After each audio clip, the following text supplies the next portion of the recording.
everybody, if you want to please put your hands together for the fantastic Andy Whitmore.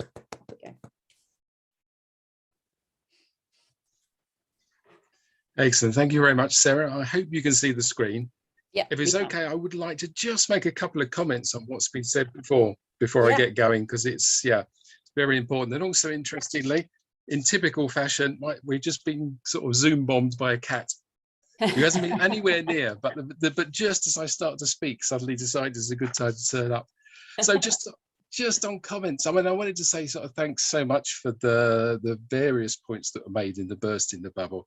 I thought it was really interesting for me that people had sort of seemed to have such general negative perceptions of the mining industry. I mean, it seemed to me in the past that although perhaps historically that's been the case, I mean, certainly when we started London Mining Network, I think we were concerned that many people hadn't heard of Rio Tinto, or it was mainly the big oil companies, I think, that had the bad reputation. And I think particularly now, there's a perception that the industry is changing. It seems to me from working, and dealing with people. So yeah, I thought that was very interesting. And also, I just thought it reminded me when people were talking of the kind of the popular juries that are actually talking about just transition now. I think the Aberdeen Climate and Fairness Panel has put together sort of local people to try and work out what they think a just transition is. And I think that sort of thing is excellent for people to have time to think through these questions. And then on the question of cobalt, I mean, I also work for the Deep Sea Mining Campaign. So that's one of those things where you have to claim an interest in this. So, I mean, I really loathe the question, and I loathe it because I think as a question, a binary question like that, it comes from deep sea miners, because very often they pitch it as, well, if you don't want deep sea mining, do you therefore want 9-year-olds digging your cobalt up? And I mean, I could spend time saying why deep sea mining I think is a bad idea, and generally it is because I think we don't understand yet what the issues are, and also because the timelines on the ocean work so much more slowly that we just don't yet have enough of an idea even how long things will take to recover. But I think the key part of that question is that the deep sea miners pose that question, but the 9-year-old cobalt miners aren't asking for cobalt mining to stop in the DRC.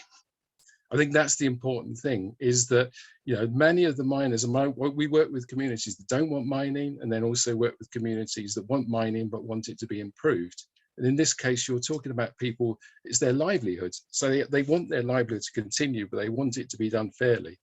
So I guess in my mind, I think that's a kind of important thing to remember in that question. I would also go with a non-binary option and say that we need definite improvement. But I mean, part of that improvement is to make sure that the mining in DRC is done with all the correct human rights due diligence in place. So I think that's kind of covered the general bits. So I'd introduced myself before.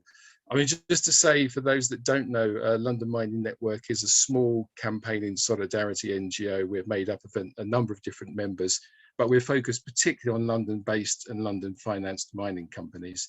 And we're working mainly with communities initially overseas, who are impacted by London-based mining companies. Though interestingly, with the resurgence in mining in the UK, we're finally starting to work with communities here as well. So I've been a good speaker, and I've decided I'd follow the questions of the conference and try to answer those as they're given. Which means I'm interested. I'm sorry, time is just too short. I didn't hear some of the discussions yesterday of what just transition means, but it seems good for me to define it from my side. I think there's an initial perception that most of what we're talking about is how to ensure that workers who are working in the oil and gas industry are safely transitioned away, and sometimes in the coal mining industry are safely transitioned away from fossil fuels. I think we would argue that it's a great deal more than that, that really what you're talking about is not just the rights and livelihoods of those workers, the shifting economy, but it's also about workers in the other mining industries, so the mining that may take place in order to ensure the energy transition happens, of these transition minerals as they're called, the communities that would be impacted, and the environment as well. I think it's interesting that The definition of just transition, I think, has changed and it's widened over time. I mean, again, so many people have their own definition of it, but I think now you increasingly see, for instance, the Indigenous Environment Network have recently put together their definition, which kind of looks about how it's about reforming the relationship with Mother Earth. So I think it's getting much bigger and much more exclusive. And it's in that vision, it's much more about moving from an extractive economy into something that's a sustainable economy. But what I'm going to do in the short time we've got is focus particularly on a declaration that was taken up to the climate meeting in Glasgow at the end of last year. And it was put together, I put the link of it here, it was put together by a group of different organisations, communities who would be affected by mining those transition minerals, the cobalt, lithium, nickel, etc., or could be impacted by it, or those who are supporting them. And in that, it starts by pointing out that what we do want is a just and rapid transition away from fossil fuels. We're not arguing that shouldn't happen, but a just and equitable transition is really one that's much bigger than that. It actually also needs a simultaneous translation away from irresponsible mining in general. So less mining, I think, would be preferable, and mining where it's done responsibly. So what does the industry need to do to change and share?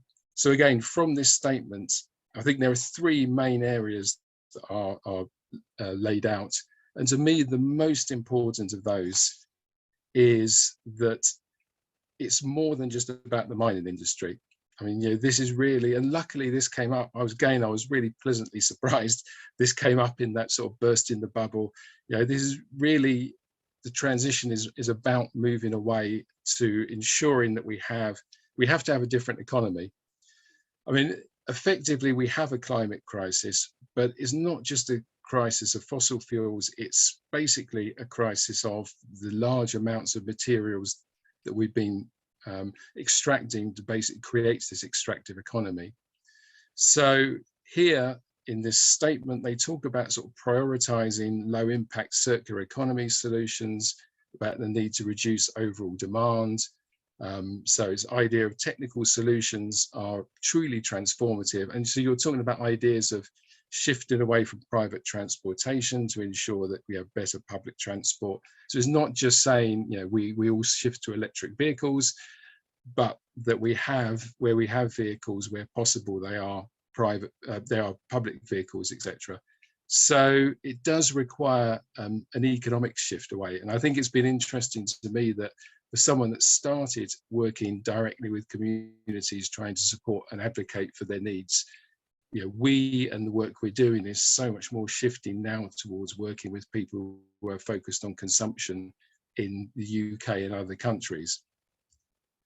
And so to stress that really, I thought I'd add in this picture, which is basically an idea of all the metals that have been mined so far in graphic description.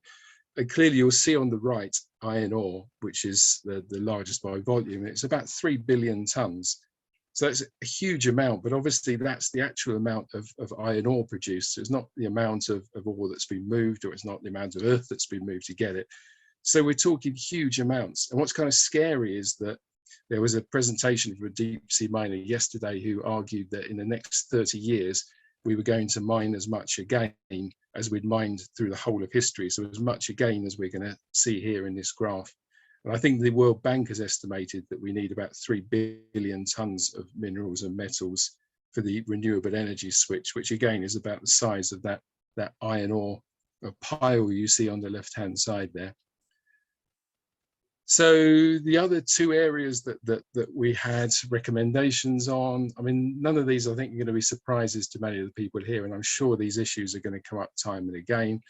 But I think it's powerful that it's come from a collective statement. And the first is centering on that human rights of the frontline communities, particularly Indigenous communities. And again, particularly prioritising all the way through the supply chain their right to free, prior, informed consent. So Nimbyism was mentioned earlier, and I tend not to like that word for a number of reasons. I mean, the communities we work with tend to be land-based communities, very often who've been living in an area for a long, long time. So they have cultural and spiritual connections to the area. And so it's much more difficult for them in a way if you're talking about a mine moving in. And I think one of the problems of mining has always been that, you know, you don't necessarily get to say where the minerals are. In the case of a factory, you can move a factory, but you know, if the minerals are there, then you have to deal with the local community. So giving the community some form of consent process over it, particularly for Indigenous people, but for others as well, is important.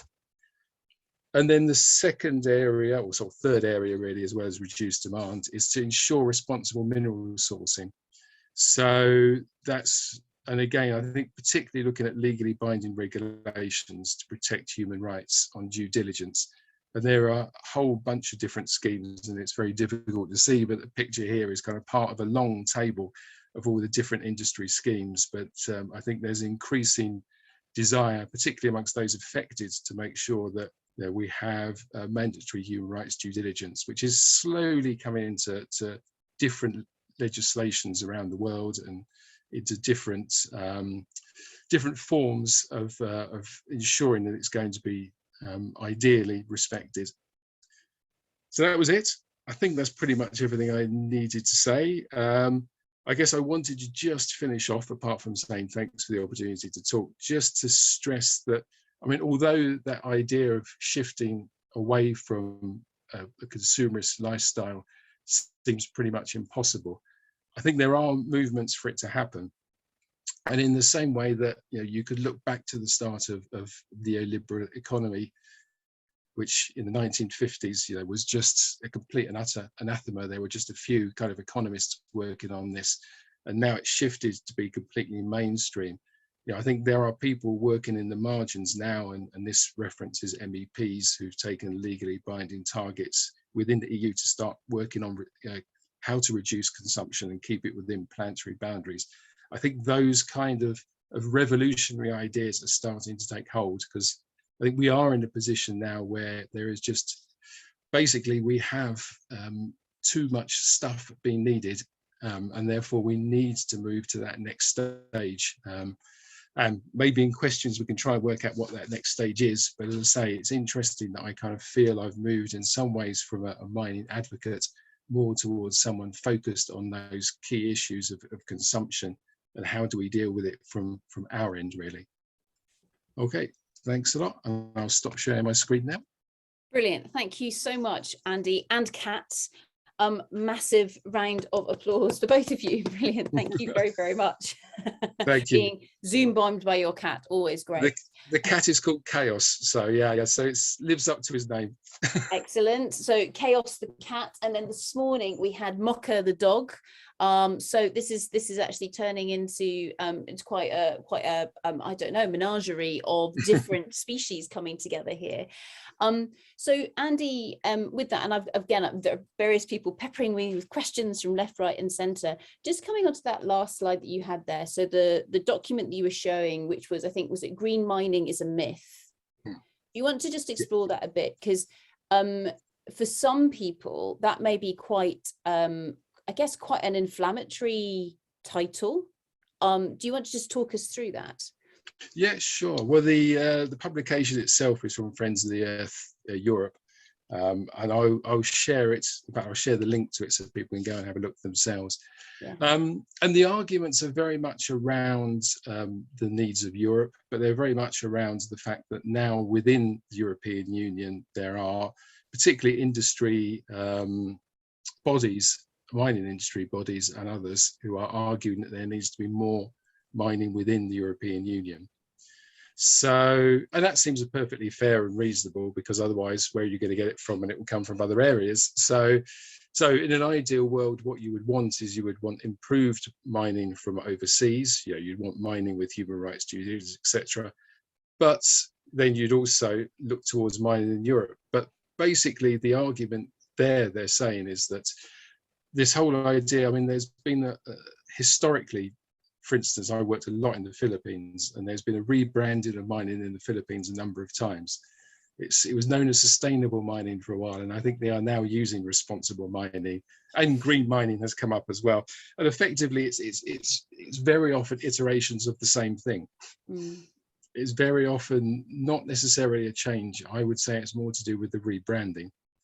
So I think the arguments of the report, and it would be good for people to be aware of it and to look at it for themselves, are, you know, that what we don't necessarily need is more mining either within Europe or from outside, but we need to look at those consumption issues.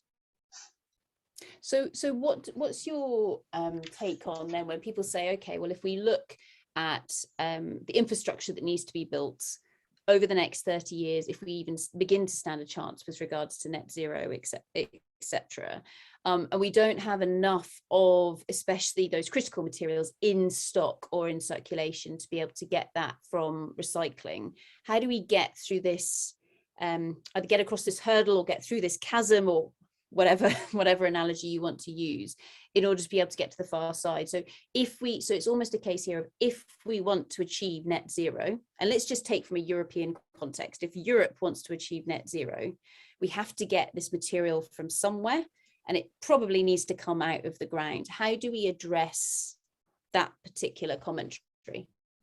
I think, first of all, that's why we have to look at demand first. I mean, what's interesting to me is that I almost want to scream sometimes when I see a journalist who's written that we will need, you know, X amount of cobalt in so many years to get so many electric vehicles. Well, no, actually what's happened is there is an argument that swapping electric vehicles for internal combustion engines is a good thing. And in general it is. But that doesn't necessarily mean that the way that we are going to get to net zero, or the way that we're going to solve the climate crisis, is to do that straight swap, which is why I was coming back to the issues that we really have to look structurally. And some of it, and it was interesting listening to that, you know, from the bursting the bubble earlier. I mean, some of that is down to individual choice, clearly. I mean, I live in a house, a reasonably nice house with lots of material things around me. I do my best to make choices that I think are not going to affect the earth. Yet, in general, I live in a system that makes it very difficult. So I think what we need is, we need some individual choice, but we need systemic change. So I think, you know, that's why I think we're working with groups who have an agenda, which is just to say, you know, actually, can we look at how we might shift how we live together, how we live collectively.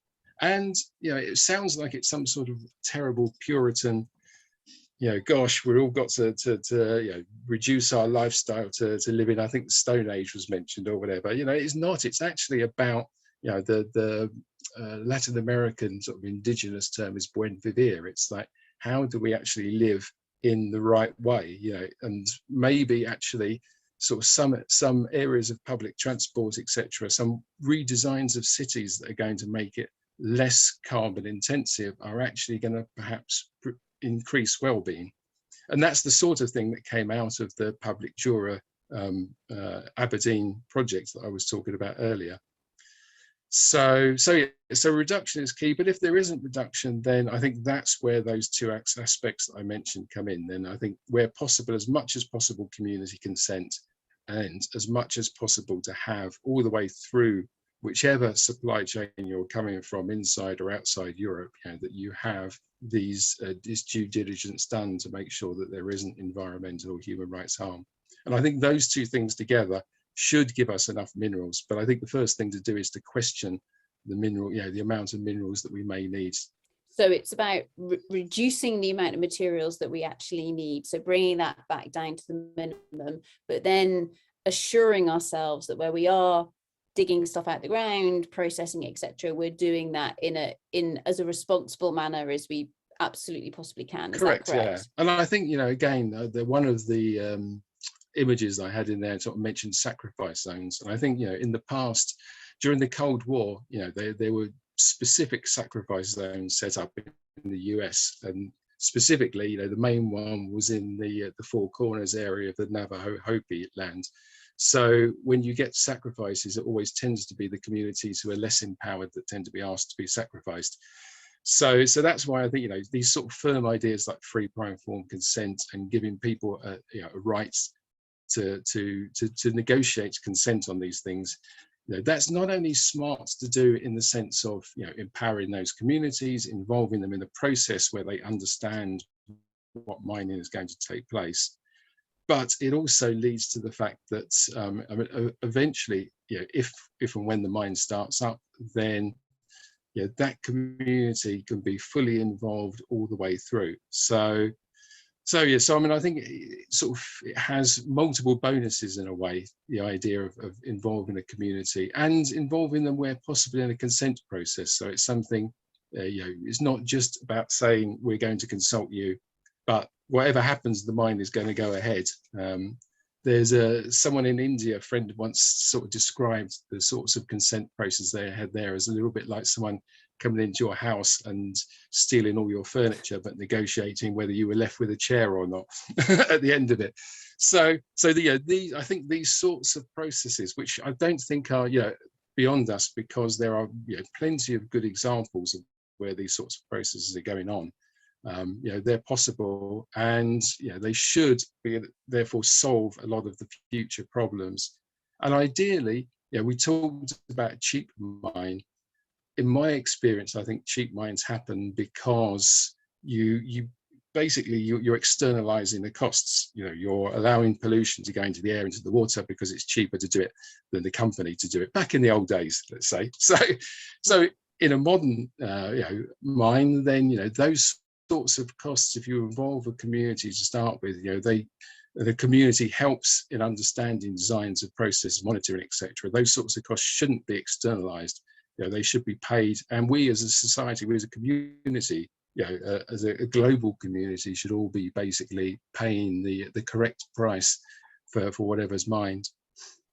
Great, thank you so much for that, Andy. And just building on where you mentioned consent there, Catherine's just posted a really good comment into the chat. So communities can only give consent if they're able to decline or to say no. So that ability to choose, for example, coming into that as well. So Andy, thank you so much. Absolutely brilliant. As always, everybody please put your hands together for the wonderful Andy.